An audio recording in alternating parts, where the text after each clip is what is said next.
The 19th century, along the coast of West Africa, stood a city of wealth, power, and conflict.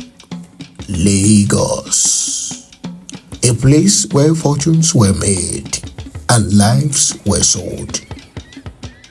At the center of it all was a woman. Her name was Efunroye Tinubu. Born around 1805 in Abeokuta, Tinubu rose from the modest beginnings to become one of the most powerful traders in the region. She dealt in goods like salt, tobacco, and firearms. But her greatest source of wealth came from the booming Transatlantic Slave Trade. At a time when millions were being taken across the Atlantic, Tinubu built networks that connected inland suppliers to coastal markets. She became unstoppable.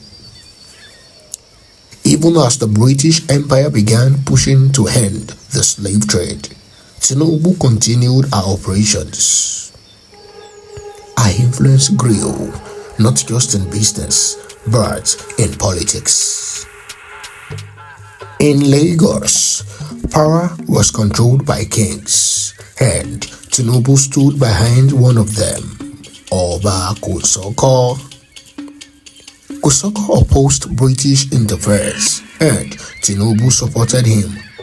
But the British had their own plans. They backed a rival king, Oba Akitoye. In 1851, everything changed. The Bombardment of Lagos shook the city. British warships attacked. Kosoko was overthrown, and Tinubu lost her grip on power. But she wasn't finished.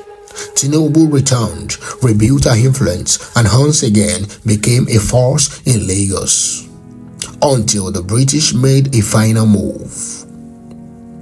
In 1856, she was exiled. Forced out of Lagos, the city she helped shape. Back in Abeokuta, Tinubu began again, but this time her legacy would change. She became a political leader, a protector, and a respected figure among her people. As the slave trade declined, she shifted toward legitimate commerce and played a role in defending her community against external threats. Later, she was honored with the title of Iyalode, a recognition of her power and influence. She died in 1887, but her story did not end there. Was Madam Tinubu a hero, a villain, or simply a product of her time? A woman who rose to power in a world shaped by trade, politics, and survival. Her legacy remains complex, and our story still echoes through history. This is the story of Madam Tinubu.